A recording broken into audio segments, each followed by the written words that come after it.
Welcome to civil engineering classes. मैं नेहा सिंह। अब हम बहुत ही इंपॉर्टेंट टॉपिक को आज कवर करेंगे। जैसे कि हमने लास्ट क्लास में पढ़ा था कि स्टैटिक इंडिटरमिनेसी क्या होती है, तो उससे रिलेटेड जितने भी क्वेश्चंस है उसको आज हम कवर करेंगे और हमारे अपने कॉन्सेप्ट को अच्छे से क्लियर करेंगे। ठीक है, तो हम रिवीजन कर लेते हैं। तो डीएस का फॉर्मूला हमने सबसे पहले डीएस का फॉर्मूला क्या पढ़ा था, दो फॉर्मूले मैंने आपको बताए थे। ठीक है, तो सबसे पहले क्या होता है, RE minus 3 plus 3C minus R. ठीक है, आर का मतलब क्या होता है, reaction, total number of reaction. C का मतलब होता है टोटल नंबर ऑफ लूज।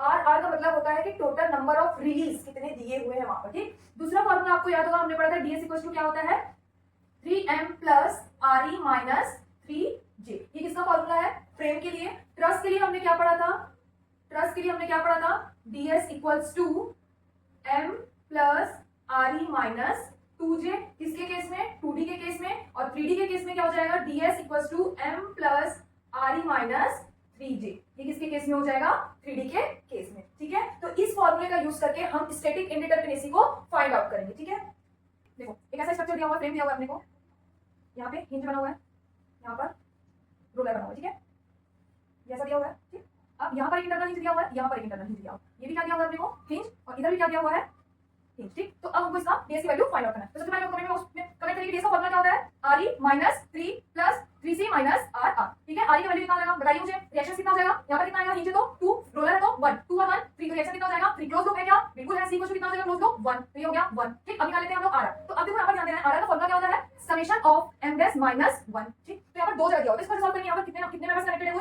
1 और 2। तो यहाँ पर क्या करेंगे हम लोग, समेशन ऑफ 2 माइनस 1 प्लस ये भी 2 से कनेक्टेड है, यहाँ पे हो जाएगा समेशन ऑफ 2 माइनस 1। तो कितना हो जाएगा, 2 माइनस 1 1, 2 माइनस 1 1। तो यहाँ से RR की वैल्यू कितनी आ जाएगी, 2।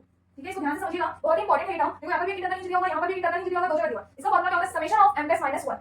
तो अब क्या करेंगे, यहाँ पर दो मेंबर है, एक मेंबर ये 1, मेंबर 2। तो मैंने क्या किया, 2 माइनस 1। अब यहाँ पर भी 1 2, तो यहाँ पे क्या करेंगे, यहाँ पर 2 माइनस 1, और ये कितना हो गया, 1 प्लस 1 2। तो RR का वैल्यू कितना हो गया, 2। अब इसको फॉर्मूला में पुट करेंगे, ds इक्वल टू क्या होगा, RE कितना दिया हुआ है, 3 माइनस 3 प्लस C कितना दिया 1, तो 3 into 1 माइनस 2। अब ये 3 माइनस 3 कितना हो गया, 0 प्लस 3 माइनस 2। यहाँ से ds की वैल्यू कितनी आ गई, 1। तो स्टैटिक इंडिटरमिनेसी कितनी हो गई इसकी, 1। तो ये हो गया इसका आंसर। ठीक है, कितना आ जाएगा, 1। आई होप आपको सारे क्वेश्चन समझ में आए होंगे। ये अलग अलग टाइप के क्वेश्चन हमको इसलिए कराया ताकि आप अच्छे से इसको प्रैक्टिस कर सकें। ठीक है, अगर आपको ये चीज समझ में आई हो प्लीज चैनल को लाइक एंड सब्सक्राइब करें। और इसके आगे हम जो है नेक्स्ट क्लास में पढ़ेंगे कि स्टेबिलिटी ऑफ स्ट्रक्चर क्या होता है, स्टेबल स्ट्रक्चर किसको बोलेंगे, इनस्टेबिलिटी क्या होती है, काइनेमेटिक इंडिटरमिनेसी क्या होती है, इसको हम नेक्स्ट क्लास में पढ़ेंगे। ठीक है, आपको ये समझ में आया होगा। और इससे रिलेटेड जो भी और भी कुछ डाउट होगा तो आप मुझे कमेंट बॉक्स में कमेंट करें। और कोई भी क्वेश्चन जो सीएसबी में पूछा हुआ है, किसी भी क्वेश्चन पूछा हुआ एग्जाम में, वो आपसे ना कर रहा हो तो आप कमेंट में जरूर पूछ सकते हैं, उससे मैं उसका आंसर आपको कमेंट करूंगी। ठीक है, थैंक यू।